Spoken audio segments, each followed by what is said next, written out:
Sudah bisa Pak Tiara ya? Udah bisa, Pak. Terima kasih banyak, Pak. Oke, sama-sama. Ya, izinkan saya untuk share screen ya.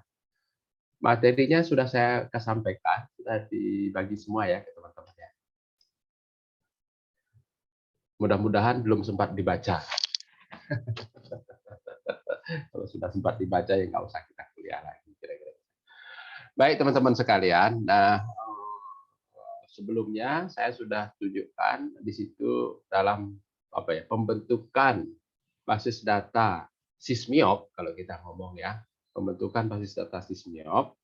Di situ setelah basis data terbentuk, ya kan kita membuat dua ya, ada basis data spasial dan ada basis data alfanumerik gitu ya. Yang alfanumerik itu kita peroleh dari SPOP, spasialnya kita berdasarkan pemetaan massal. Ya itu harus berbarengan. Karena pada saat pemetaan itu kita akan mengukur bidang, kalau kita melakukan alternatif 4, nah saat pengukuran itu kita akan memberikan nomor. Nah, nomornya itulah ya yang terkoneksi dengan data alfanumeriknya yang ada di SPOP. Makanya waktu itu saya bilang jangan sampai berbeda, dia harus sama. SPOP-nya yang ini ya gambarnya yang ini gitu. Ya, jadi knob-nya sehingga benar sama. Karena nanti akan ada kaitan dengan yang akan kita pelajarin hari ini gitu ya, mengenai penilaian.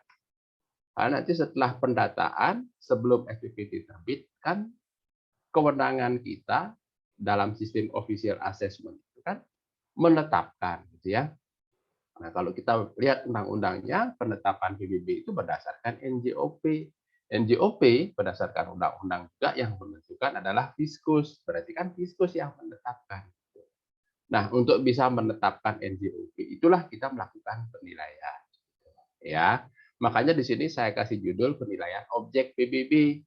Karena kalau kita ingat di pajak sendiri ya, belum kita keluar gitu ya ke MAPI, kalau di pajak sendiri penilaian itu banyak sekali tujuannya gitu. Ya, kalau ini fokus ke untuk objek PBB. Ya, kembali lagi kalau kita ngomongin pendataan penilaian massal, ya, pendataan dan penilaian itu biasanya mengarahnya ke objek yang banyak, jumlah penilai yang sedikit. Ya. Maka di situ akan lebih cenderung ke penilaian untuk PBB P2, ya, pedesaan dan perkotaan. Kalau perhutanan, perkebunan, pertambangan itu jumlah objeknya nggak banyak, gitu ya. Dan juga ada beberapa hal yang tidak memungkinkan dia untuk kita lakukan penilaian secara massal gitu. Ya, maka di sini ini yang akan kita bicarakan adalah PBB yang dikelola oleh pemerintah daerah. Bukan berarti teman-teman nanti akan semuanya ke pemerintah daerah, enggak, karena kita masih butuh banyak. Mudah-mudahan sih semuanya nanti masuk ke DJP semua ya. Sehingga ini adalah merupakan pengetahuan aja kalau nanti dimintain pertimbangan oleh kawan-kawan di pemerintah daerah, kira-kira seperti itu ya. Ternyata di situ juga ada penilaian dan mereka belum punya penilai. Ya, kalau kita kembali ke Direktorat Jenderal Pajak sendiri, penilaian itu banyak ya. Kalau teman-teman perhatikan di undang-undang kita, undang-undang PPH, undang-undang PPN, undang-undang penagihan pajak, termasuk undang-undang tax amnesty gitu ya. Di situ kurang lebih ada 16 klausul gitu ya yang menyebutkan nilai pasar, harga pasar, nilai wajar, harga yang seharusnya. Nah, itu semua sebenarnya harusnya declare oleh penilai gitu. Jadi nggak bisa dilakukan ya bukan oleh penilai kalau kita mengacu ke MAFI ya. Jadi harus dikeluarkan oleh penilai. Nah, disitulah maka Direktorat Jenderal Pajak menerbitkan aturan gitu ya. Di tahun 2016 itu ada SE 61 ya tahun 2016 terkait dengan optimalisasi penggunaan penilai. Ya, karena adanya banyak nomenklatur yang mengharuskan melibatkan penilai. Ya, jadi ada optimalisasi penggunaan penilai. Terus keluarlah petunjuk pelaksanaan penilaiannya gitu ya yang diatur di SE 54 tahun 2016 juga. SE 61 itu tahun 2015, terus SE 64 itu SE 54 itu tahun 2016. Yang terakhir diubah dengan SE 0 bukan SE ya, PMK kalau nggak salah 05 tahun 2021. Ya di situ diamanatkan kepada para penilai Direktorat Jenderal Pajak selain melakukan penilaian untuk objek PBB, di sini kan jelas ya yang kita nilai adalah NJOP kan gitu ya. Nah, kalau tadi kan saya sebut ada banyak sekali nilai pasar, ya. Terutama kalau terjadi transaksi afiliasi, yang umpamanya kayak Mbak Putri, Tiara Putri sama Mas Fahri, masih ada hubungan saudara, terus dia sama-sama pengusaha. Nah, di situ terjadi transaksi antara di usahanya Mbak Tiara sama usahanya Mas Fahri, kemungkinan besar harganya tidak wajar, ya, sehingga itu diperlukan penilaian untuk menentukan berapa sih harga wajarnya, ya. Termasuk juga kalau ada hibah dan seterusnya ya, yang sebenarnya bukan merupakan objek, tapi tetap harus dilakukan penilaian. Nah, gitu ya teman-teman sekalian. Jadi dari banyak jenis penilaian yang ada di DJP, nah di sini kita akan fokus hanya pada penilaian objek PBB, gitu ya, seperti itu. Dan nah penilaiannya juga nanti penilaian yang massal, karena teman-teman sudah belajar itu teori penilaian individual, ya, seperti yang saya sampaikan sebelumnya.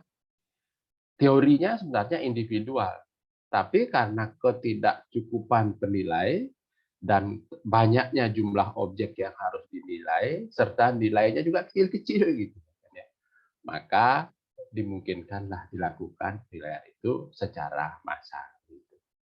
Kalau kita ngomong, harusnya sih semuanya objek itu dilakukan penilaian secara individual. Tapi karena jumlahnya banyak tadi, maka harus ada massal. Tentu ya, begitu kita ngomong penilaian massal, ada konsekuensinya. Ya, konsekuensinya nanti kalau untuk tanah dia harus ada sono yang kita sebut dengan sono nilai tanah. Karena dia akan mewakili beberapa bidang sono ini. Jadi kita menilai satu tapi untuk beberapa bidang. Begitu juga untuk bangunan, maka akan ada yang namanya daftar biaya komponen bangunan. Ya, seperti itu. Nah, tentu nanti di sini akan ada lag, gitu ya. Ada yang diuntungkan, ada yang dirugikan. Nah, di situ kan perlu nanti dilakukan analisis, gitu ya. Apakah penilaian ini sudah apa ya adil seperti itu ya? Ada nggak keadilan itu? Jangan sampai yang NJOP-nya tinggi ditetapkan lebih rendah, yang rendah ditetapkan lebih tinggi, atau sebaliknya. Nah, disitulah dibutuhkan analisis yang kita sebut nanti ASR, gitu ya, analisis assessment sales ratio. Ya, begitu juga dalam penilaian ini nanti ya, barangkali gitu ya akan banyak ada unsur subjektivitasnya, ya, unsur subjektivitasnya. Karena kita tahu sendiri pada waktu kita belajar penilaian di awal-awal, kita dibilangin di situ penilaian adalah merupakan apa ya, penerapan ilmu dan seni gitu ya, art and science, ya kan ya. Sementara yang kita hasilkan adalah suatu jumlah tertentu gitu, rupiah tertentu. Nah ini kalau terlalu banyak artnya kan kadang-kadang malah menjadi nggak valid, gitu, ya. Nah untuk mengurangi unsur-unsur subjektivitas tadi, nah di situ dibutuhkan suatu analisis juga ya, atau pembuatan model. Mungkin teman-teman sudah pernah belajarnya model regresi gitu ya. Regresi atau mungkin quality rating gitu ya. Nah, nanti kita akan belajar hal itu di dalam sini ya. Di dalam pelaksanaan penilaian objek PBB itu. Ya. Kira-kira itu sih materi kita nanti sampai dengan di akhir, dan saya nanti akan berharap teman-teman langsung bisa melakukannya. Sehingga nanti dari awal kita akan mencoba untuk mempraktekkannya, gitu ya. Kalau menurut saya sih akan lebih baik kalau teman-teman langsung mempraktekkannya. Caranya gimana? Ya kemarin pada saat pendataan kita sudah belajar bagaimana kita mengambil atau memanfaatkan peta yang ada di luaran untuk membuat peta desa atau peta kelurahan, betul ya? Jadi peta kelurahan, di kelurahan kita ambil atau bagian dari kelurahan lah kalau umpamanya besar. Terus di situ kita pecah-pecah dia menjadi blok-blok, ya kan ya, yang kita sebut sebagai peta kelurahan. Ya, ada peta wilayah desa, ada namanya peta desa. Peta desa itu isinya batas-batas blok, ya. Ada blok 1, blok 2, di mana di situ ditentukan batas blok itu adalah apa namanya? Batas alam atau buatan manusia yang tidak akan berubah dalam jangka waktu lama, ya. Di mana kalau dia perkotaan luasnya 10 hektar atau jumlah bidangnya 200, kalau dia di luar perkotaan itu jumlah luasnya yang diatur 15 hektaran. Tapi itu nggak saklek banget gitu ya. Biar nanti kelihatan bagus lah gambarnya seperti itu. Jadi nggak ruwet-ruwet banget. Ya. Kalaupun lebih boleh, kalau kecil-kecil saya kasih contoh kemarin ya. Luasnya cuma 50 meteran satu rumah, nah itu bisa sampai 300-400 dalam satu blok. Karena dia kecil, cuma 2 gang aja, tapi ada 300 rumah, karena kecil-kecil. Bisa jadi. Terus ada lagi yang di pedesaan, satu orang punya 20 hektar. Nah, masa kita kita pecah menjadi 2 blok, kan nggak mungkin. Ya, kira-kira seperti itu. Nah, nanti dengan peta yang sama, terutama peta desa atau peta wilayah desa tadi, ya boleh yang ada peta bloknya atau peta kelurahannya. Nah itu nanti kita akan coba membuat peta ZNT. Ya akan membuat, karena kan untuk penilaian masal tanah kan konsekuensinya kita harus membuat sono nilai tanah. Nah disitulah kita akan mencoba membuat sono nilai tanah. Ya, mulai dari situ nanti. Nah, setelah itu kita berikan kode, setelah kita berikan kode, kita hitung nilainya masing-masing kode itu. Itulah pelaksanaan penilaian tanah. Nah, untuk bangunan, nanti kita akan memanfaatkan DPKB, jadi kita nggak akan membuat, gitu ya. Jadi sebenarnya sih itu tinggal rekam aja di sistem, udah keluar nilainya. Tapi kan karena kita pengelola, kan kita harus tahu dong gimana sih menggunakannya. Jadi kalau untuk membuat DPKB nanti terlalu panjang, nggak mungkin 1 atau 2 pertemuan. Beberapa pertemuan. Ya, nah itu teman-teman sekalian mungkin yang sampai dengan akhir semester ini yang akan kita pelajari terkait dengan penilaian masal objek PBB. Ya. Nah kalau kita lihat, gitu ya, kalau ada yang mau bertanya langsung aja ya silakan. Ya. Sebentar.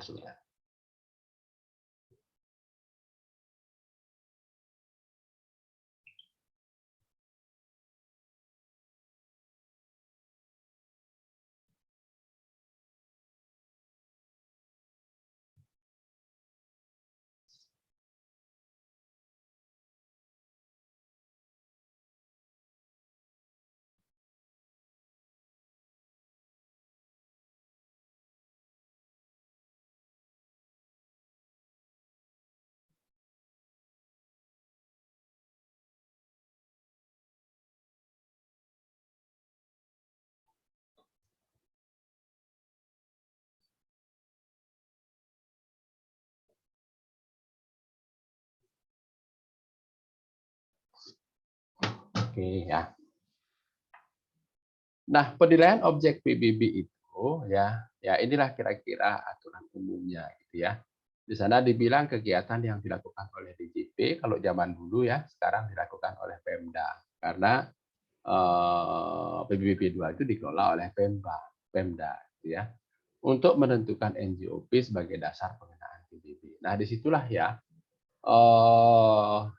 yang sampai dengan saat ini Pemda itu masih mohon maaf nih belum bisa melakukannya. Kenapa? Karena penilaiannya nggak ada. Nah, sudah jelas-jelas di sana diatur menentukan NJOP itu harus berdasarkan hasil penilaian. Ya, di undang-undangnya sendiri menyebut seperti itu. Ya, nanti hasil penilaian mereka itu, ya kan, itu akan, nah mungkin di sini ya, ini terakhir ini, nilai yang dihasilkan hasil penilaian itu akan dikonversi ke dalam PMK 150. Nah, ini nggak ada ya. PMK 150 itu adalah mengatur klasifikasi gitu. Nanti di bawah ada. Nah, nanti teman-teman bawahnya Pemda itu dapat menilai satu kawasan atau satu zona berapa? 15.000 umpamanya. nanti akan dikonversi ke sini. Itu masuknya kelas berapa? NJOP per meternya berapa? Karena di situ ada perbedaan ya dengan yang kita lakukan sekarang di DJP dengan PMK 186 tahun 2019 itu, di mana nilai yang dihasilkan oleh penilai itulah NJOP. Jadi dia nggak usah dikonversi lagi. Nah, kalau yang sebelumnya, termasuk 139/2014 itu, nilai yang dihasilkan itu harus dikonversi dulu ke dalam klasifikasi ini. Nah, nanti baru ditentukan NJOP terutangnya, NJOP per meternya. Gitu. Nah, hasil penilaian itulah yang nanti akan menjadi dasar pengenaan. Nah, kalau kita ngomong dasar perkenaan ini harus ada surat keputusan. Kalau dulu surat keputusan Kakanwil atas nama Menteri Keuangan, gitu ya. Kalau sekarang dia harus ada surat keputusan bupati atau wali kota, ya, yang berlaku di daerah tersebut. Gitu. Dan dulu pun pada saat masih menjadi SK Kakanwil artinya dikelola oleh pemerintah pusat itu per kabupaten, ya. Jadi SK Kakanwilnya per kabupaten karena ada beberapa kantor pelayanan yang mewilayahi lebih dari satu kabupaten. Maka SK Kakanwil yang dibuat ya per kabupaten. Contohnya kayak KPP di Tabanan di Bali. Itu wilayah kerjanya adalah Kabupaten Tabanan sama Kabupaten apa namanya? Negara. Ya negara gitu ya, kabupaten. Kok lupa jadi namanya? Jembrana, Kabupaten Jembrana ya. Nah, itu ada dua. Maka SK Kakanwilnya ada dua. SK Kakanwil yang berlaku di Kabupaten Tabanan berbeda dengan SK Kakanwil yang berlaku di Kabupaten Jembrana itu. Ya. Nah, kalau sekarang dia sudah satu kabupaten. Ya. Jadi SK Bupatinya ya berlaku untuk kabupaten tersebut. Dan atau SK Wali Kotanya untuk wali kota tersebut. Kecuali DKI ya, karena dia nggak terbagi ke dalam kabupaten. Ya, dia semuanya menjadi pajak provinsi gitu. Maka dia akan ada SK Gubernur ya, untuk penetapan NJOP dalam tahun berjalan gitu. Ya, dalam tahun berjalan. Nah, itu kondisinya jelas ya. Nah, di dalam undang-undang disebutkan ya, 1 Januari tahun pajak. Sehingga ya nilai NJOP yang kita peroleh itu ya dibuatnya di sini 1 Januari. Ya, sementara data yang kita peroleh biasanya adanya di sini. Ya, sehingga nanti dalam proses penilaian data-data di sini harus kita jadikan ke kondisi 1 Januari. Dan berlaku selama 1 tahun. Ya, 1 tahun pajak tersebut. Nah, ini kan NJOP gitu ya. Sementara selain PBB gitu ya, di daerah itu dia juga ada yang namanya BPHTB. Ya, biaya perolehan hak atas tanah dan bangunan. Di sana mengatur untuk transaksi jual beli dasar pengenaannya disebut dengan NPOP ya, nilai perolehan objek pajak ya. Kalau dia transaksi jual beli, NPOP-nya adalah harga transaksi. Kalau harga transaksinya lebih rendah dari NJOP yang ditetapkan untuk penentuan NJOP untuk penentuan PBB pada tahun tersebut, gitu ya, di sini, maka NPOP-nya adalah NJOP. Jadi yang ingin saya sampaikan di situ, selain untuk pengenaan PBB, NJOP ini juga mungkin dipakai sebagai dasar pengenaan BPHTB. Ya. Nah, kalau ini nggak pernah diperbaiki, ya otomatis nanti BPHTB-nya juga rendah jadinya dia, di bawah yang seharusnya karena NJOP-nya rendah. Kenapa rendah? Karena nggak pernah diubah. Kenapa nggak pernah diubah? Karena dia nggak ada penilai. Karena memang di undang-undang mengaturnya seperti itu, harus berdasarkan hasil penilaian. Gitu. Nah, itulah masalah yang ada di kabupaten kota yang sekarang sedang dihadapi. Tapi tidak semua ya, ada beberapa kabupaten kota yang memang sangat aktif lah, sangat peduli dengan hal itu sehingga NJOP yang ditetapkan sudah berdasarkan hasil penilaian. Walaupun mereka punya penilai cuma 3 orang. Tapi kan ya inilah masih ada lah dibandingkan dengan yang tidak, saya kira seperti itu. Ya. Nah, itu kira-kira terkait dengan apa itu penilaian objek PBB secara umum. Ya. Nah, ini lampiran PMK 150 tadi yang saya sampaikan. Nah, di sini di lampiran A-nya itu ada klasifikasi atau penetapan klasifikasi ya untuk PBB P2, pedesaan dan perkotaan. Di situ ada kelas 1 sampai dengan kelas 100. Nah, umpamanya gitu ya yang tadi saya bilang konversi tadi. Penilai menghitung nilai ketemu NIR kan ya. Kalau kita ngomongin massa, NIR-nya itu umpamanya 15.000 per meter persegi. Nah, maka kalau dia dikonversi, pertanyaannya kan NJOP-nya berapa? Ini kan baru NIR, hasil nilai kan, hasil penilaian. NJOP-nya berapa? Nah, disitulah dia dikonversi di situ. Oh, yang 15.000 ini masuk ke kelas ini nih. Berapa nih? 86. Berarti dia kelasnya 86. NJOP per meternya 14.000. Begitu juga kalau ternyata nanti hasil penilaiannya 16.000. 13.000. Dia masuk ke mana? Tetap juga ke 86. Ya kan ya? NJOP-nya 14.000. Nah, itulah yang saya bilang tadi, ada yang dirugikan. Yang dirugikan yang mana untuk penetapan ya ini. Nilainya 13.000 tapi ditetapkan 14.000. Ya kan? Kalau ini diuntungkan dia. Nilainya 15.000 hasil penilaian, tapi ditetapkan 14.000. Itu kan lebih rendah dari yang ditetapkan. Gitu. Nah, itu kalau luasnya cuma 200 meter sampai 1.000 meter lah di perkotaan kan rata-rata seperti itu. Nah, itu nggak ada masalah. Selisih pajaknya kalau tadi ya cuma 2.000 rupiah kali 1.000 meter, berarti kan cuma 1 juta, PBB-nya cuma 1.000 rupiah. Ya. Jadi nggak terlalu signifikan. Nah, kalau itu diterapkan ke sektor perkebunan, perhutanan, pertambangan, nah itu sangat signifikan. Karena luasnya sangat luas, bisa-bisa sampai ratusan atau mungkin jutaan meter persegi. Kalau selisihnya sampai 2.000 rupiah seperti itu kan lumayan. Ya, PBB-nya selisihnya lumayan jauh, kira-kira gitu. Nah, itulah yang menyebabkan kenapa timbullah PMK 186 tadi.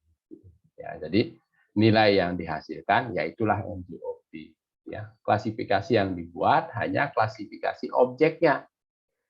Jadi ada perkebunan, ada perhutanan, ada pertambangan, ada sektor lainnya. Jadi bukan lagi klasifikasi seperti ini, gitu ya. Kelas 1, kelas 2, enggak. Kira-kira begitu. Ya, begitu juga untuk bangunan ya. Bangunan di sini untuk pedesaan perkotaan ada kelas 1 sampai kelas 40. Ya. Nah, nanti hasil penilaiannya berapa? Bapaknya hasil penilaiannya 5.500.000 per meter, berarti dia masuknya di sini. Ya. Oh, berarti dia kelas 12 gitu ya. Per meter. Kira-kira seperti itu. Itukah yang dimaksudkan dengan konversi tadi. Sampai di situ ada pertanyaan kah? Sebentar, sambil saya ini. Ada yang mau bertanya?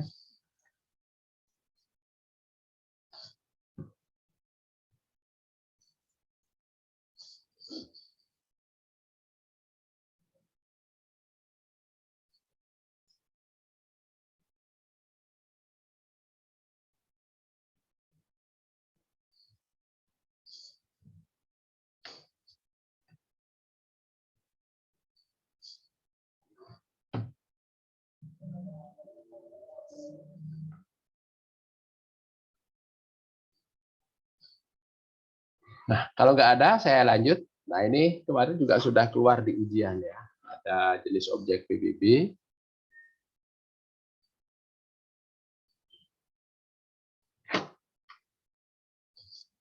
Ya, ada jenis objek PBB sebenarnya dibagi menjadi dua ya. Ada yang namanya objek umum, ya objek umum, dan ada yang objek khusus. Ya.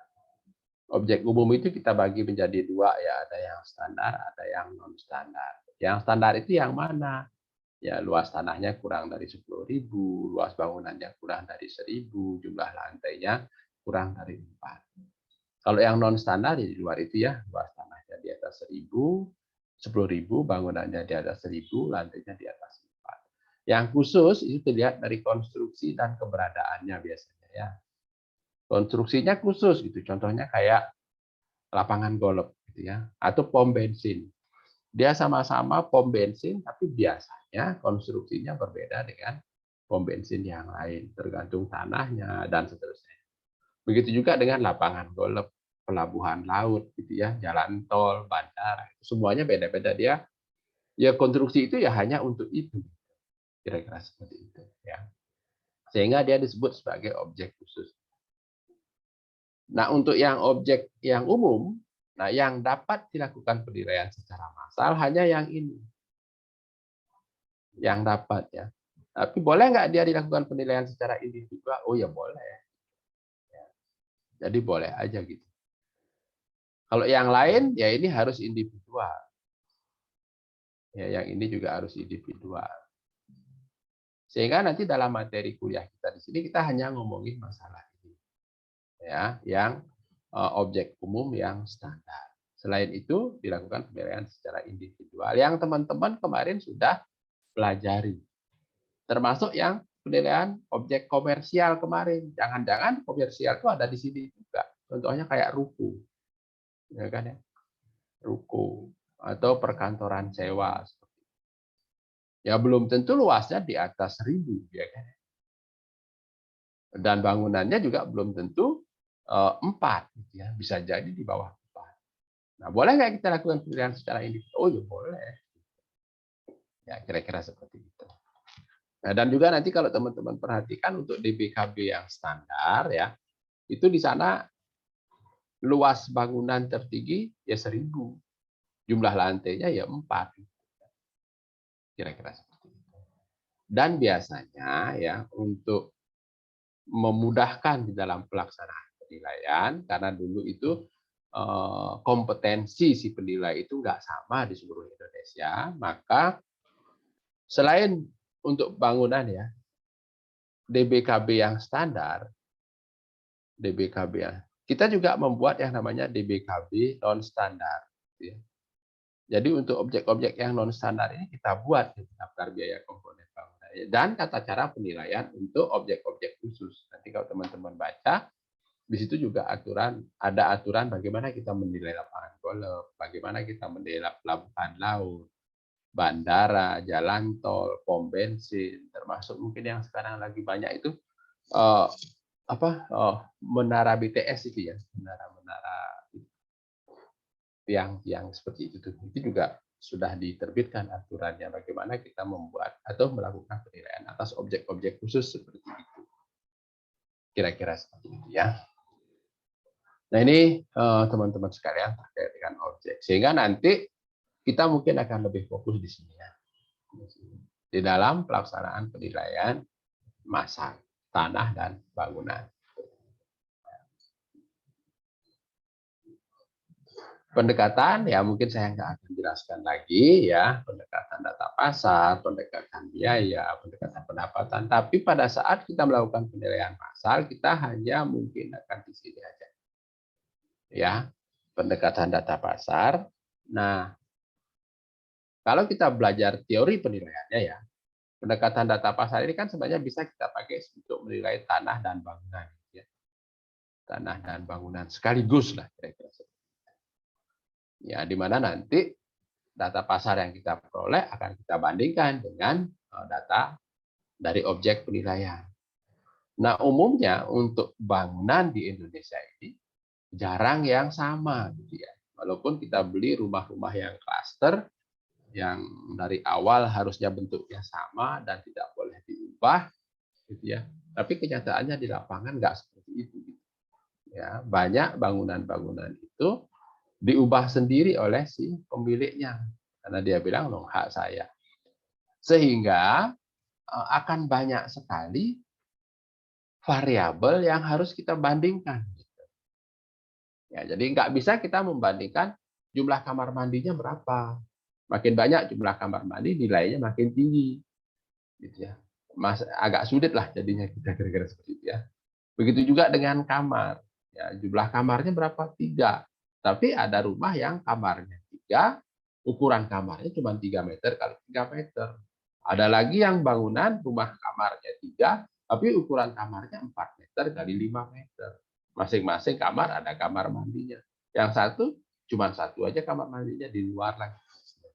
Nah, itu kan sangat banyak variabel yang harus dibandingkan sehingga akan sulitlah kita melakukan penilaian secara massal. Maka untuk kepentingan PBB ini dibagi menjadi 2. Penilaian dengan pendekatan data pasar itu hanya dilakukan atas tanahnya saja. Ya. Sehingga nanti syaratnya kan untuk melakukan penilaian pendekatan data pasar kan harus ada data pasar ya sebagai data pembanding. Nah, nanti data pasar yang kita peroleh ya kita akan jadikan dia data pasar atas tanah aja.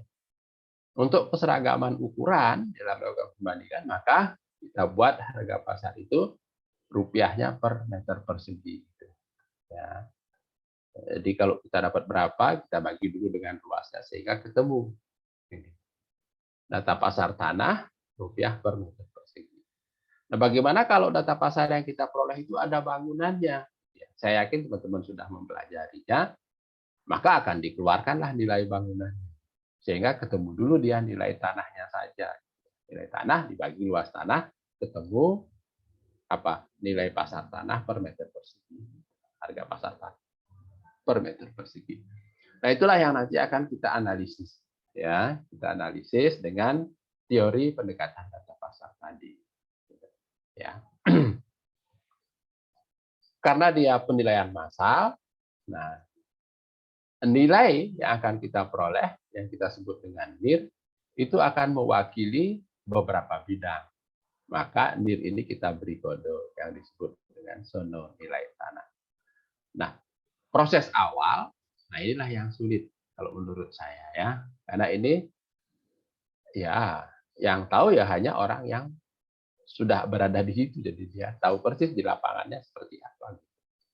Sehingga dia tahu batas nilai yang tadi yang di sini ya. Nah ini kan ringnya segini kan. Menurut saya di pinggir jalan ini 5 juta, 5.000 umpamanya. Terus di belakangnya sehingga saya batasin dia. Di sini mungkin 4.000. Karena dia harus dibedain antara yang ini ya berapa? 5.900 sampai dengan 6.400 sampai dengan ini di bawahnya ini. Begitu juga dengan yang di atasnya. Begitu dia berbeda ring gitu ya menurut kita identifikasi awal kita itu harus kita buatkan kode tersendiri. Jangan sampai nanti ini sama kodenya dalam satu desa ya. Ini kodenya sama. Sehingga nanti jauh sekali ya dari 4.100 sampai dengan 17.000. Kodenya sama. Padahal di kita dimungkinkan itu dibagi menjadi 3 klasifikasi. Sehingga seharusnya dia ada 3 kelas. Nah, itulah yang menurut saya akan sedikit sulit nanti. Ya, nanti kita akan belajar sampai ke situ.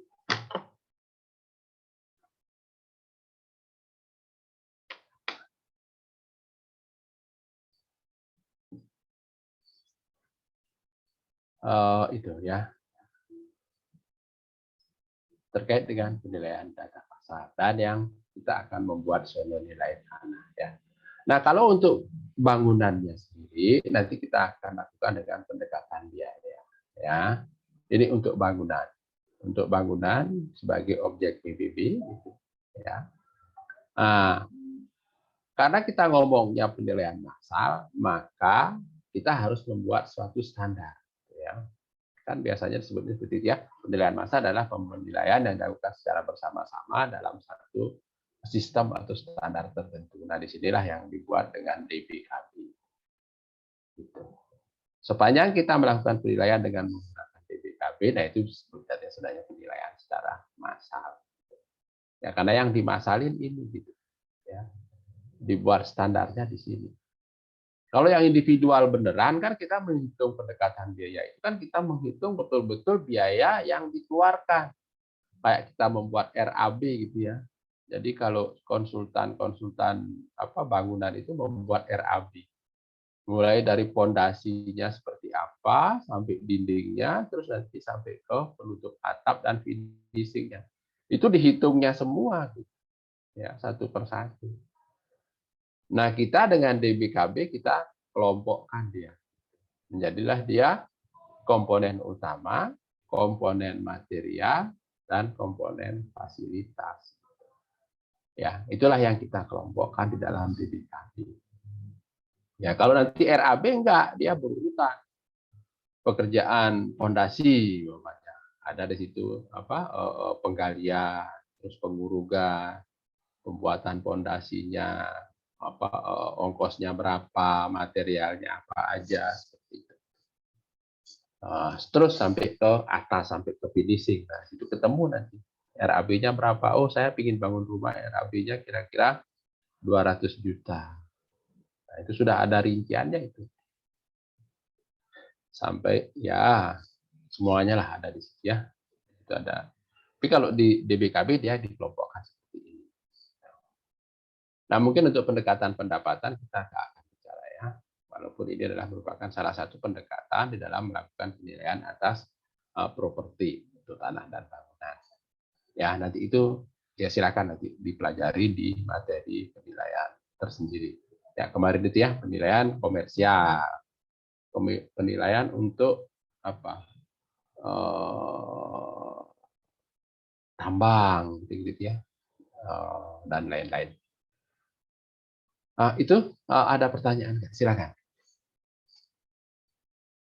Belum ada? Bentar saya tak minum.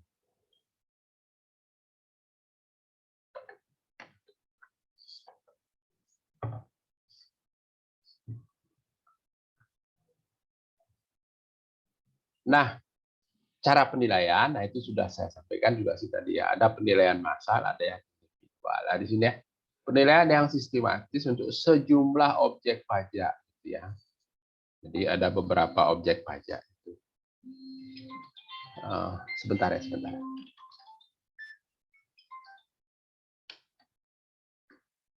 Halo Pak Argo.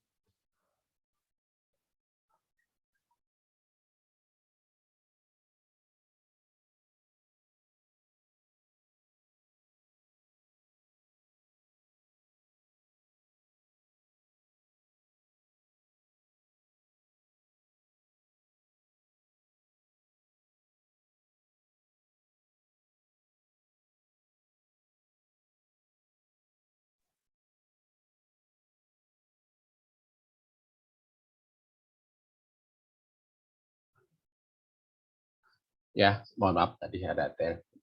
Ya. Untuk sejumlah objek pajak. Jadi nilai yang akan kita hasilkan itu mewakili beberapa objek pajak tadi. Ya.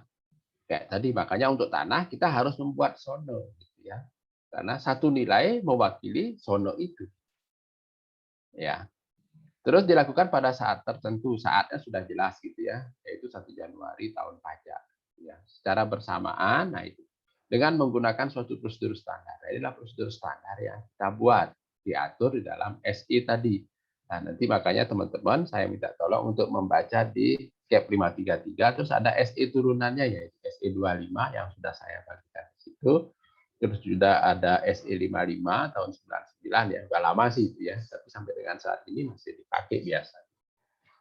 Ya, dan juga untuk penilaian yang sekarang itu diatur di PMK 208 ya untuk penilaian yang diterbitkan dari Kementerian Keuangan juga sih, tapi sudah bukan dari Direktorat Jenderal Pajak, dari Direktorat Jenderal Perimbangan Keuangan karena mereka lah yang mengurus pemerintah daerah sekarang gitu ya, mengurus dana bagi hasil termasuk pajak daerah.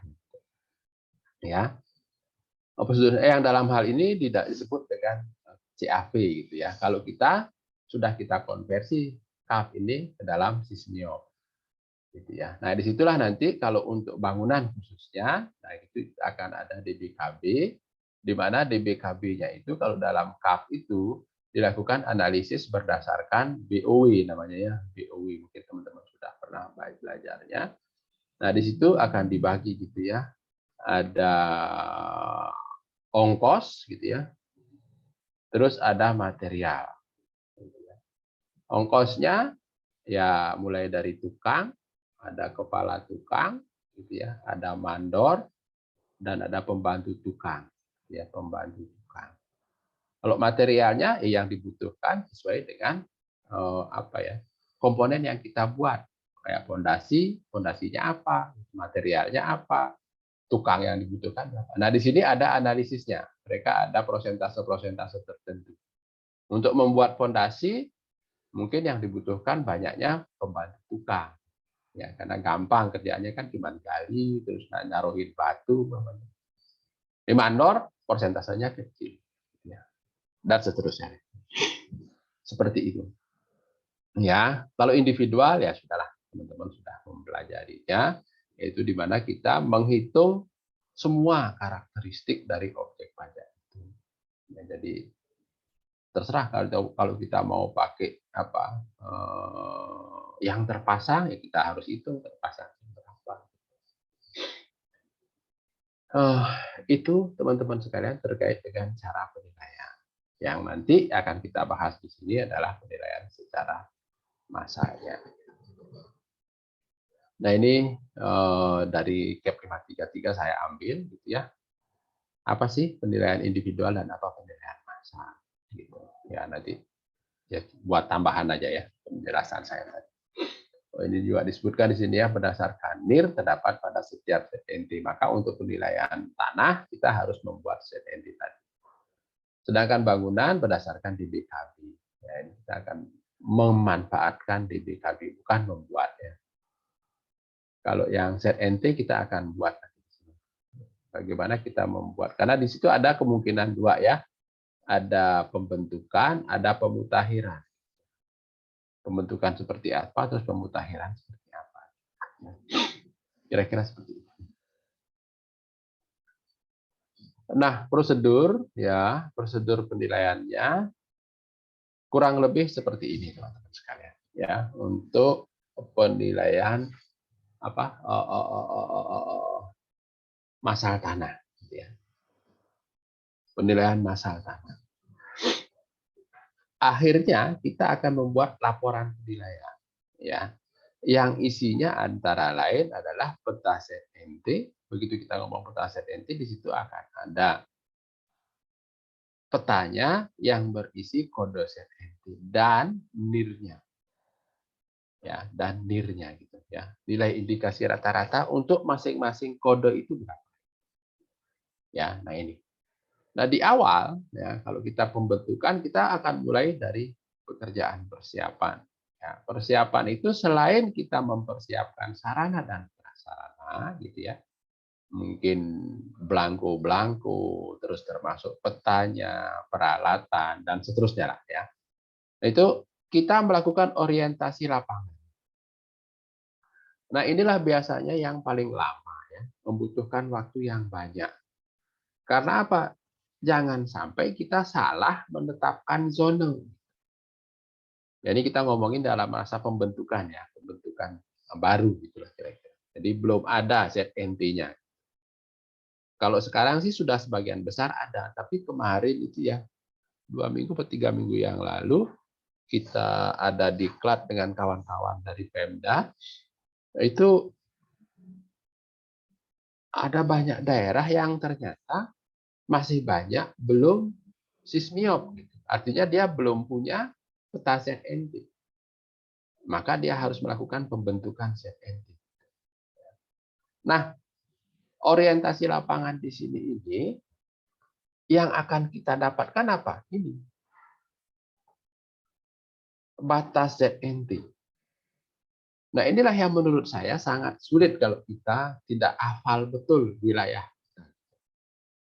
Makanya kemarin saya ajak teman-teman sebagai latihan melakukan penilaian massal atas wilayah desanya masing-masing. Kayak Mas Fahri, desanya apa Mas Fahri? Di Tanjung Morawa, Pak, Kabupaten Deli Serdang. Heeh. Desanya namanya Tanjung Muara. Bangun Sari, Pak. Nah itu, Desa Bangun Sari, gitu ya. Nah mungkin banyak teman-teman yang baru dengar nama desanya, ya. Apalagi wilayahnya, nggak tahu kan mereka. Maka yang paling tahu di situ adalah Mas Fahri, sehingga Mas Fahri bisa merasakan, gitu ya, mana sih dari batas wilayah dari wilayah itu yang memiliki batas ZNT gitu, yang nilainya berbeda menurut hipotesis awal kita. Ya ini semuanya hipotesis ya. Kalau di dalam penelitian kan di awal pasti akan ada hipotesis. Nanti akan bisa setelah kita lakukan analisis, hipotesis itu bisa diterima, bisa ditolak ya kan. Tapi di awal kita harus membuat hipotesis. Kita meyakini bahwa oh ini sama. Wilayah ini dan wilayah ini berbeda. Ya. Nah, itu yang menurut saya tidak gampang kita lakukan di lapangan. Ya.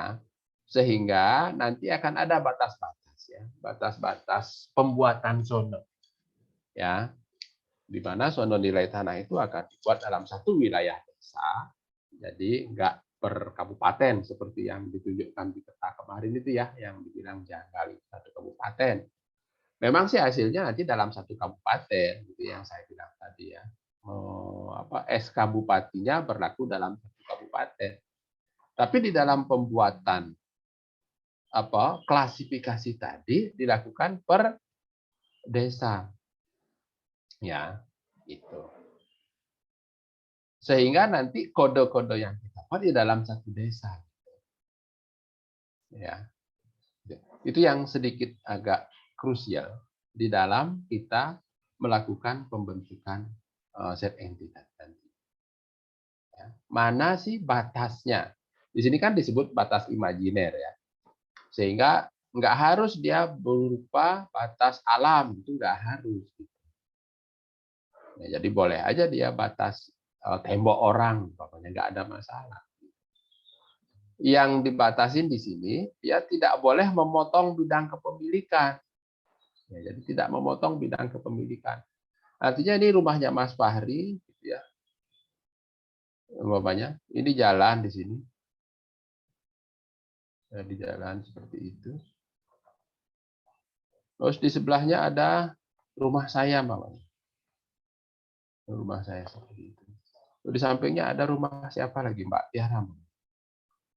Jadi karena sama-sama menghadap ke jalan ini dan faktor-faktor lain yang mempengaruhi nilai menurut kita sama, gitu ya. Sehingga kita berani bilang, oh 3 bangunan ini, 3 tanah ini, NJOP-nya per meter sama. Maka buat batas ZNT-nya itu ya belok-belok dia ke sini. Ini lagi. Gitu ya. Sini. Jadi belok-belok seperti itu. Sehingga yang di belakang ini, bawahnya di sini ada rumah orang lagi. Walaupun jejer sama rumahnya Mas Fahri, nirnya bisa berbeda. Kenapa berbeda? Karena aksesnya ke jalan ini nggak ada yang dia harus keluar dulu mungkin lewat gang sini. Ya, ada gang ke sini mungkin. Baru dia bisa belok ke sini untuk mendapatkan akses yang ada di sini. Nah kan secara teori kan bisa saja nilainya berbeda ya. Itu identifikasi awal kita. Tapi nanti setelah kita hitung nirnya sama ya nggak apa-apa, tapi kodenya tetap kita bedain. Namanya ini dibikin kode AA gitu ya. Ini kodenya AA yang di pinggir jalan tadi. Yang di belakang AB. Ya nggak apa-apa. Kalaupun nanti nirnya AA dan AB sama. Berarti hipotesis awal kita bahwa AA dan AB ini berbeda. Ternyata nggak diterima. Ya, berdasarkan hasil analisis yang kita lakukan. Nah, seperti itu sih dalam pembuatan batas imajiner dari ZNT tadi. Dan itu harus kita lakukan untuk seluruh wilayah desa. Nanti kita akan lebih jelas. Sehingga nanti semua batas wilayah desa itu sudah kita bagi menjadi batas-batas ZNT-nya. Setelah kita bagi dulu semua, baru nanti kita kasihkan kode. Sehingga kodenya nggak amburadul seperti yang ditunjukkan di kemarin soal ujian itu. Jadi dia setelah kita buat batas, baru kita beri kode. Sehingga dia nanti kodenya bisa kita isi berurutan. Jangan buat batas, kasih kode. Buat batas, kasih kode. Itu yang bikin amburadul dia. Kira-kira gitu. Ya, itu kalau pembentukan. Nah, kalau dia pemutakhiran, sebenarnya ZNT ini sudah ada. Ya, nanti kalau dia pemutakhiran, dia ada dua. Ada pemutakhiran nirnya saja. Tadinya AB mungkin 1000, menurut kita nggak 1000 lagi. Mungkin dia 1200. Nah, itu kan harus kita buktikan dengan hasil hitungan. Dan seterusnya. Oh, ada juga kemungkinan. Di sini tadi sampai di sini nih AA semua. Ternyata di sini ini kan ada gang gitu ya. Di sebelah gang ini dia berkembang lebih bagus. Ya, dibandingkan yang sebelah gang ini. Sehingga kemungkinan di sini ini NJOP-nya naik. Maka akan kita ubah yang tadinya sama AA, sekarang dia menjadi AX mungkin. Ya.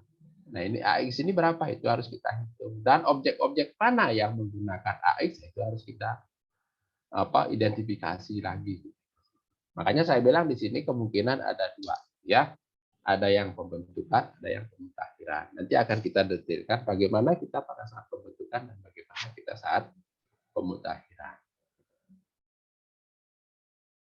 Sampai di situ ada pertanyaan nggak?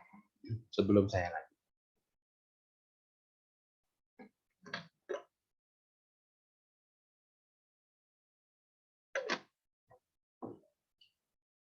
Kalau nggak ada, nah biasanya teman-teman sekalian dalam proses ke lapangannya, orientasi lapangan ini butuh waktu yang cukup panjang ya. Dan juga kita harus ke lapangan, apalagi mereka yang penilainya itu bukan orang sana. Kayak saya tadi ya, disuruh menilai di kampungnya Mas Fahri. Tentu saya nggak tahu batas wilayahnya aja, saya nggak tahu. Mungkin kalau dari peta saya bisa nengok. Ya, misalkan sekarang banyak ya, Info kan bisa kita lihat batas petanya. Begitu juga kalau Mbak Tiara disuruh menilai di kampungnya Mas Fahri, pasti nggak tahu. Sehingga kita harus orientasi lapangan yang banyak, sehingga kita tahu. Kalau teman-teman saya dulu bilangnya sampai ke lubang tikus yang ada di kampung itu kita harus hafal katanya. Jangan sampai kita nggak tahu. Saya ingat waktu itu, ya saya masih di Jakarta Utara ya, daerah-daerah Tanjung Priok. Sampai nyewa sepeda di situ kan ada ojek sepeda daerah Jakarta Utara itu. Itu seharian kita kan dia hafal kan daerahnya. Jadi kita sudah bawa peta sih dari peta DKI dulu kan ada peta DKI sih sebenarnya ada manualnya yang sekarang sudah menjadi peta map Google itu ya, modelnya seperti itu tapi dia manual. Nah itu kita bawa, kita kelilingin, kita sewa sepeda itu selama sehari untuk kita ngelihat mana aja sih, oh ini gang ini gang ini, sehingga kita bisa ngerasain yang mana sambil kita lihat, sambil kita tanyain.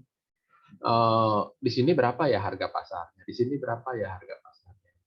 Saya ingat persis itu sampai bayar 50.000 zaman itu ya, sekali sepeda gitu.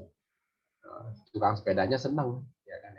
Kita juga senang karena kita dapat uang jalan sudah hampir 200.000, bayar sepeda 50.000 kan nggak ada masalah. Jadi aman. Nah, dalam orientasi lapangan ini kita juga mengumpulkan harga jual. Ya, yang saya bilang tadi sebagai dasar untuk kita melakukan penilaian nanti. Ya, harga jual itu kan ada dua ya, kemungkinan ada penawaran, ada transaksi jual beli kan gitu ya. Nah, itu kita kumpulkan ada belangkonya. Nanti kita tunjukkan belangko pengumpulan harga jual. Ya, apakah teman-teman sudah pernah lihat? Saya juga kurang tahu, mungkin aja sudah pernah ya. Nah, itu bisa kita pakai. Dan selalu saya sampaikan, dalam pengumpulan harga jual itu hendaknya objeknya juga difoto gitu. Karena kan data itu harus valid, harus pasti gitu ya. Jadi nggak boleh bohong data itu ya. Data itu harus benar-benar gitu. Tapi kemungkinan di dalam perjalanan itu data itu berubah di lapangan.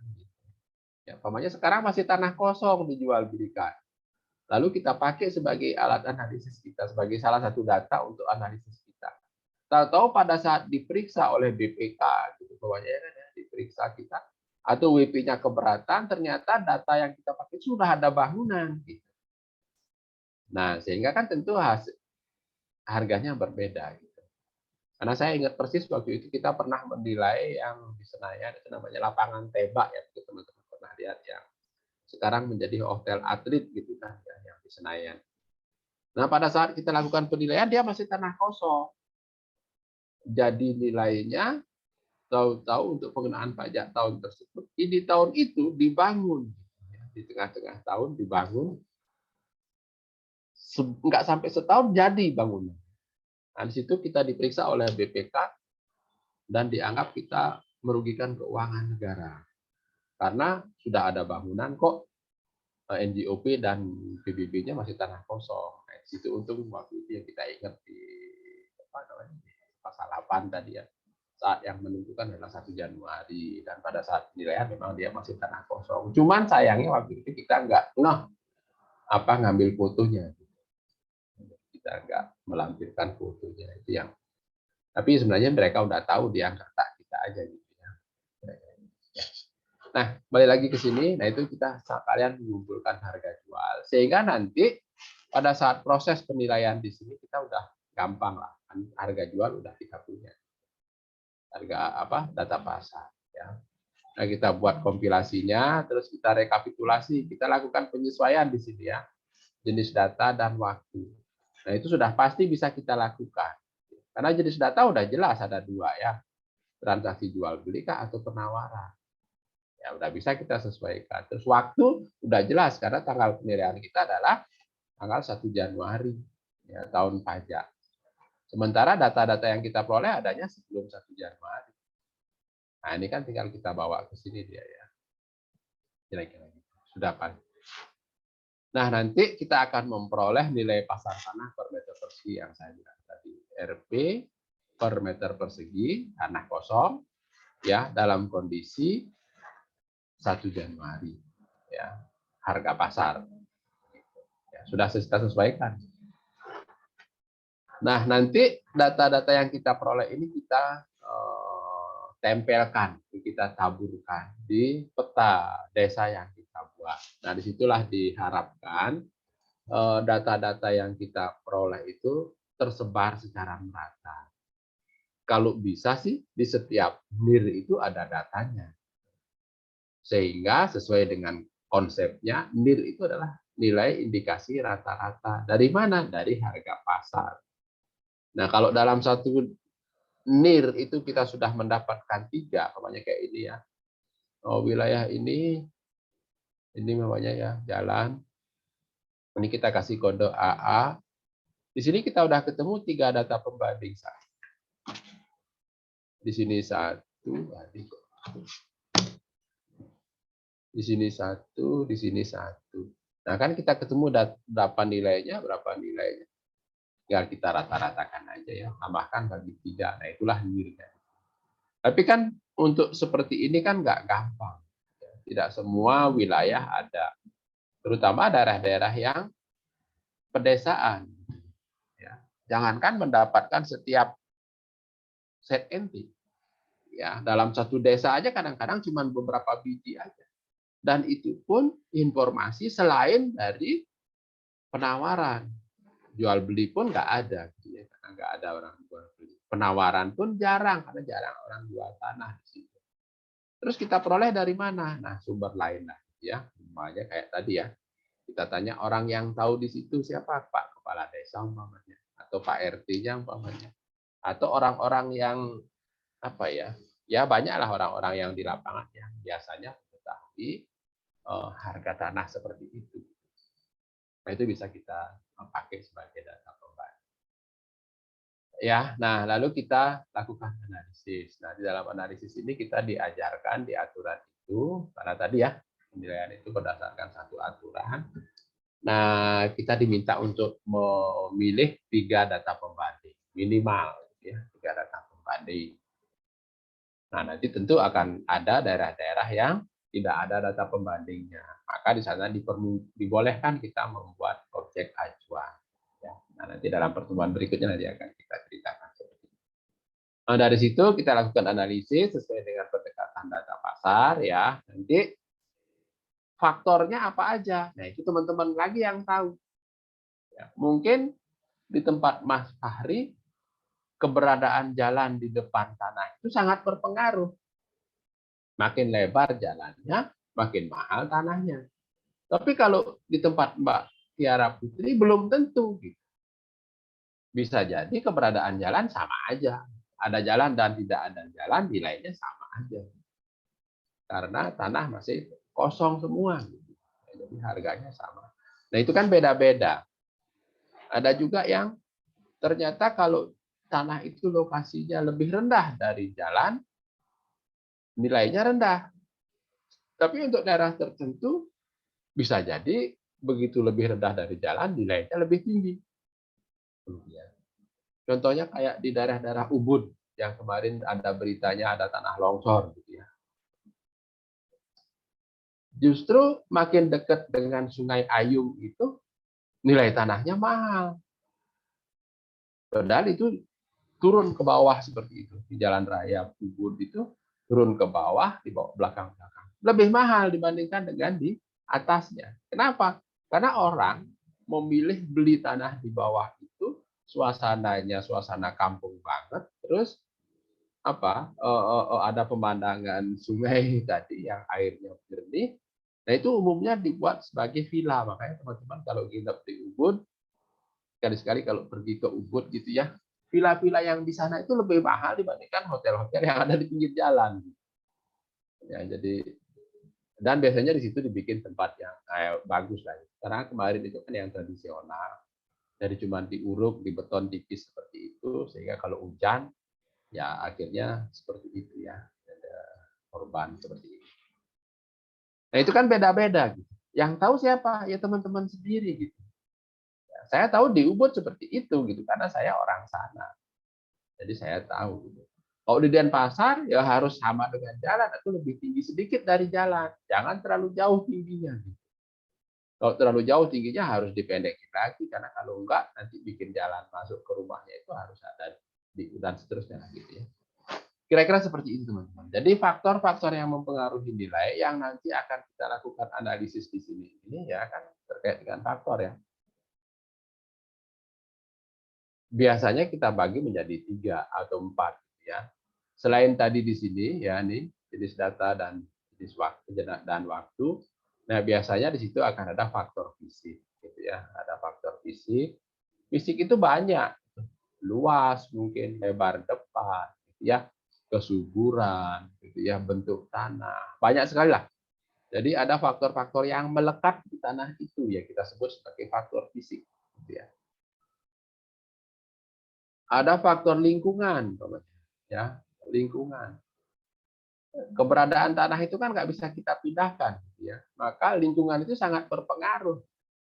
Barangkali tanah itu di bawah tegangan tinggi atau di daerah-daerah kumuh dibandingkan dengan daerah yang teratur. Contohnya kayak di Stan deh ya, yang di belakang gitu, yang di daerah-daerah Ceger itu kan perkampungan, ya kan? Gangnya kecil-kecil. Sementara yang di depan, yang sekarang menjadi depan kita itu kan sektor 9. Nah, sama-sama di daerah Ceger, nah itu kan lingkungannya berbeda ya. Satu ada yang teratur, ada yang tidak teratur kan ya. Nah, biasanya sih yang teratur ini lebih mahal. Itu kan berpengaruh. Adanya di luar. Bisa nggak yang di Ceger itu akan menjadi teratur? Bisa, tapi harus diubah dulu. Gitu. Sehingga biasanya nilainya lebih rendah. Nah, itu faktor lingkungan. Terus faktor lokasi. Lokasi juga banyak gitu ya. Ini salah satu ya yang saya bilang. Lokasi juga banyak. Ya, bisa bagaimana mencapai ke situ. Atau lokasi secara umum kayak di Jakarta deh, secara umum ya. Teman-teman kalau di Jakarta kalau sudah ada orang jual rumah, dia pasti nanya dulu di mana? Di Cilincing, di Tanjung Priuk umpamanya. Pasti orang akan berpikir, aduh di sana ya, daerah pelabuhan, Bro, banyak penjahatnya. Pasti mereka akan, daerah banjir, segala macam gitu ya. Tapi sama-sama di Jakarta Utara nih, di Tanjung Priok. Terus ada lagi di mana? Di Kelapa Gading. Sama-sama di utara dia kan ya. Pasti orang akan milih di Kelapa Gading. Kelapa Gading di mana? Di situ ada dua, ada ya. Mungkin ada di Pegangsaan dua, ada di Kelapa Gading Barat, Kelapa Gading Timur. Nah itu juga beda-beda gitu. Ya itu kan lokasi, nggak bisa kita ubah. Ya, punya uang berapa? 5 miliar umpamanya. Wah, kalau gitu saya cari aja di Kebayoran Baru di sekitaran kampus Gunawarman kan. Mungkin lebih bagus lagi di situ. Kira-kira gitu ya. Jadi lokasi itu sangat berperan. Dan banyak faktor-faktor itu. Nah, itulah teman-teman yang tahu sehingga nanti di dalam proses analisisnya memilih variabel-variabel ini saya persilahkan ke teman-teman sendiri. Ya. Di daerahnya Mas Fahri saya yakin berbeda faktor yang mempengaruhi dengan daerah Mbak Tiara Putri. Ya, daerah Mas Fahri sendiri kalau itu di daerah kota juga akan berbeda dengan daerah desa. Ya kan ya. Desa seperti tadi Ubud itu ya, itu beda lagi gitu ya. Nah, itulah yang tahu adalah teman-teman sendiri. Silakan nanti pilih sendiri faktor atau variabel yang menentukan. Dan itu ya nanti juga kita akan cek selain menggunakan analisis tradisional, bagaimana yang diatur di PMK, PMK, CAP 533 dan juga di SE 25 itu ya, nanti teman-teman silakan baca dulu yang itu. Nah, dengan faktor yang sama, gitu ya, dan data yang sama, nanti kita akan coba juga untuk melakukan analisis menggunakan statistik, gitu ya, statistik. Kita akan mencoba untuk membuat model. Nah, model yang sederhana aja ya. Jadi regresi sederhana. Jadi kita akan mencoba membuat regresi. Dari faktor-faktor ini. Ya. Nanti tentu kita akan sesuaikan dengan teori yang ada ya. Jadi saya ngomong fisik, ya kenapa kok fisik berpengaruh? Ya memang menurut saya nggak bisa lah. Jadi, berdasarkan teori yang ada itu seperti ini. Kenapa fisik itu berpengaruh? Kenapa lingkungan itu? Kenapa lokasi itu?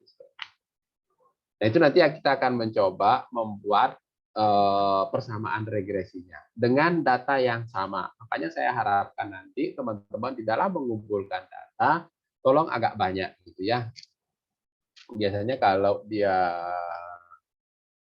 data time series gitu ya, biasanya sih kalau untuk ini ya paling tidak 30 data gitu ya. Jadi itu yang bisa dipakai untuk memprediksi. Tapi kalaupun tidak ya nggak apa-apa sih, nggak apa-apa. Jadi dengan data terbatas gitu nggak apa-apa. Tapi akan makin banyak datanya kan makin bagus sebenarnya. Makin mewakili populasi kan. Seharusnya kan semua populasi itu gitu ya. Kalau sudah semua populasi ya kan nggak usah kita lakukan analisis lagi karena sudah ini. Tapi kan si yang membuat teori statistik ini kan tahu nggak mungkin lah semua populasi kecuali sensus gitu ya. Kalau kita masih ngomongin statistik pasti akan diwakili oleh sampel. Kira-kira gitu. Makin banyak sampel ya makin bagus. Nah, dan juga nanti dengan data yang sama kita akan membuat persamaan dengan quality rating. Ya, ini yang kita akan buat. Bagaimana sih hasilnya nanti? Ya, kita akan cek. Barangkali nanti ini akan bisa menjadi KTTA teman-teman nanti pada saat. Oh sudah ini ya, sudah ngaji, ya, nggak usah lagi. Kira-kira seperti itu. Jadi ini bisa berdasarkan quality rating, bisa berdasarkan regresi. Dan juga nanti dengan data yang sama, kita akan mencoba untuk menganalisis ASR-nya seperti apa. Ya, datanya sama, jadi sekali aja kita ngumpulin data. Begitu. Ya, ini kira-kira proses dari penilaian masalah tanah. Apakah ada yang mau bertanya?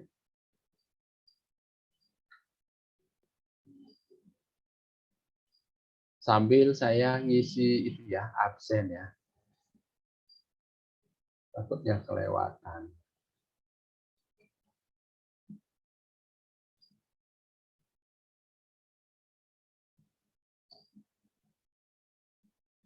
Mas Maulana hadir?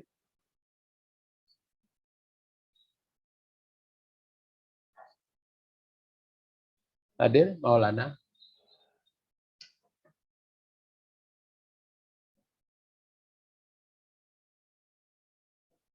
Di Zoom-nya ada, Pak. Ada ya? Oke. Ya. Oke, hadir ya. Terus Rifandi Arif Hadir, Pak. hadir ya. Oke.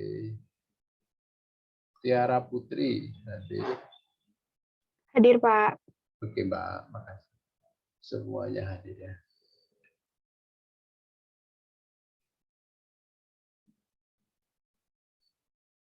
Kalau ada yang mau bertanya silakan ya.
Izin bertanya, Pak.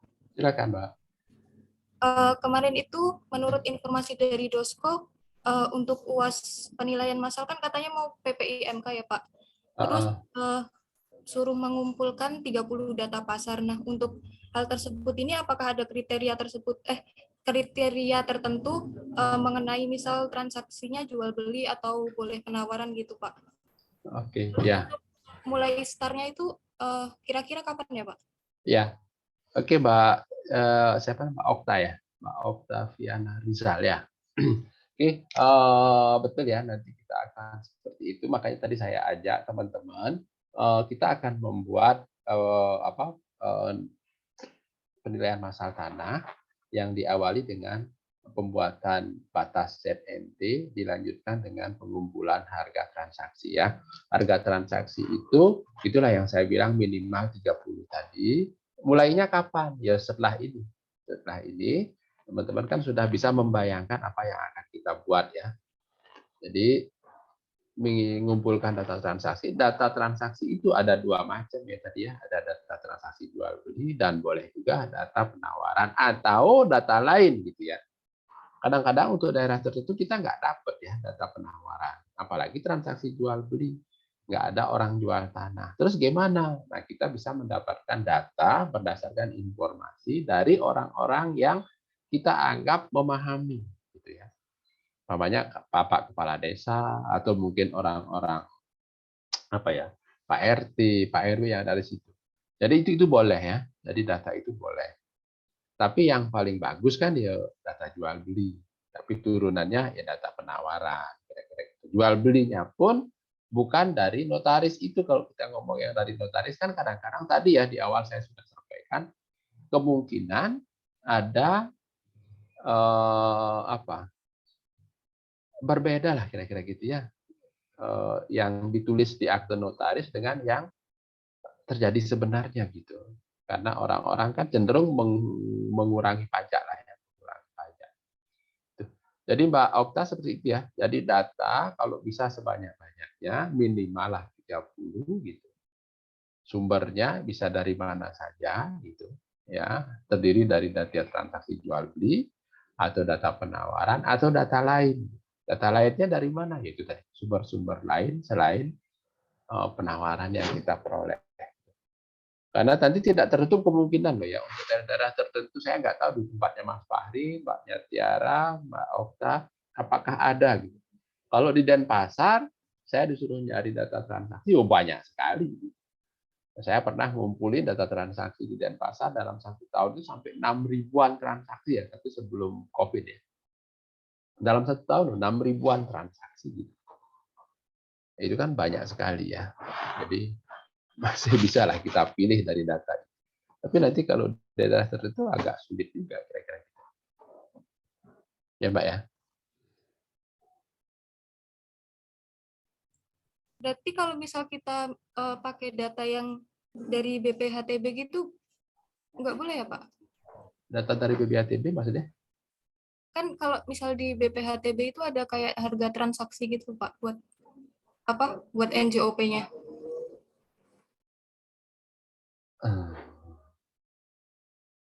Jadi BPHTB itu kan dibayar pada saat ada transaksi ya. Betul ya? Ya berarti itu kan data transaksi ya. Nah itu tadi, kalau itu dicatat di notaris, boleh nggak? Boleh, kalau kita yakin data itu benar. Kadang-kadang kan data itu kurang benar ya Mbak ya. Tapi dalam tanda kutip ya, kurang.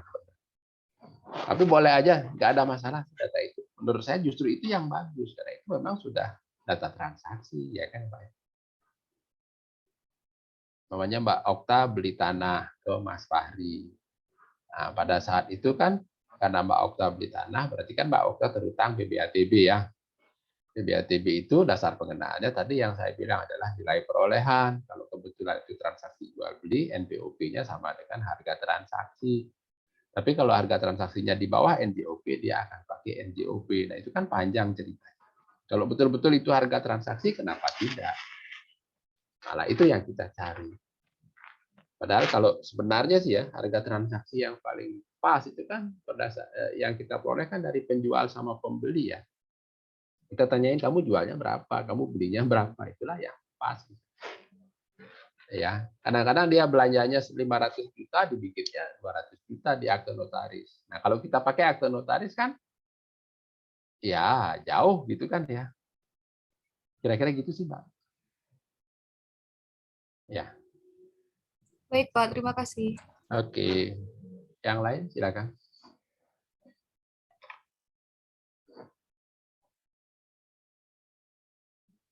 Ada yang mau bertanya lagi?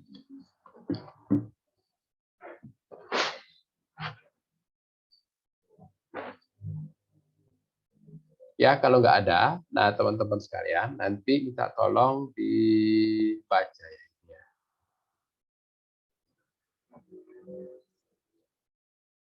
Ya ini ya. Terutama yang SE25 ini ya. Kalau ini tadi sudah dijelaskan, ini boleh nanti untuk apa ya? Untuk pegangan kita. Termasuk yang ini isinya kurang lebih sama lah ya. Ini penilaian juga, ini juga penilaian. Tapi lebih teknisnya ada di sini ya dalam tunjuk pelaksanaan.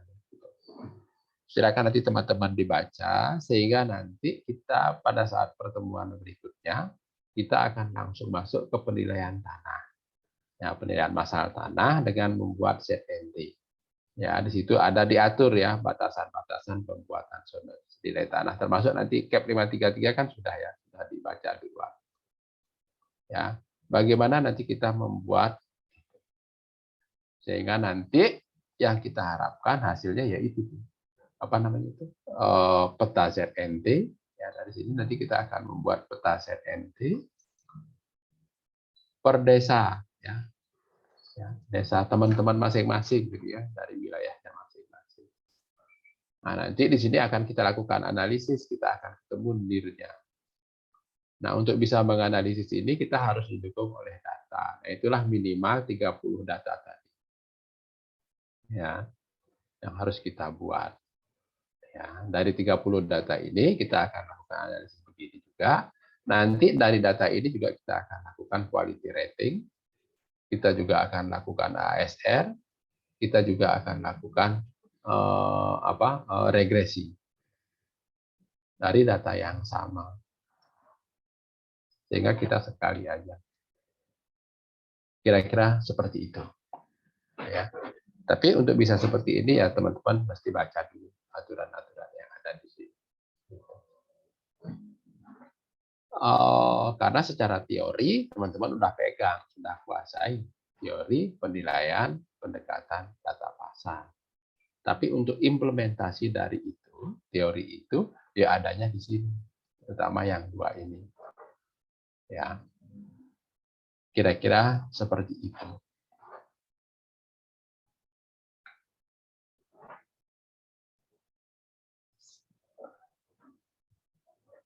Ya. Ada yang mau bertanya lagi? Kalau nggak ada, kita masih ada waktu 10 menit lagi. Kuliahnya saya tutup ya. Nanti untuk pertemuan berikutnya kita hari apa? Hari Senin ya, Senin pagi.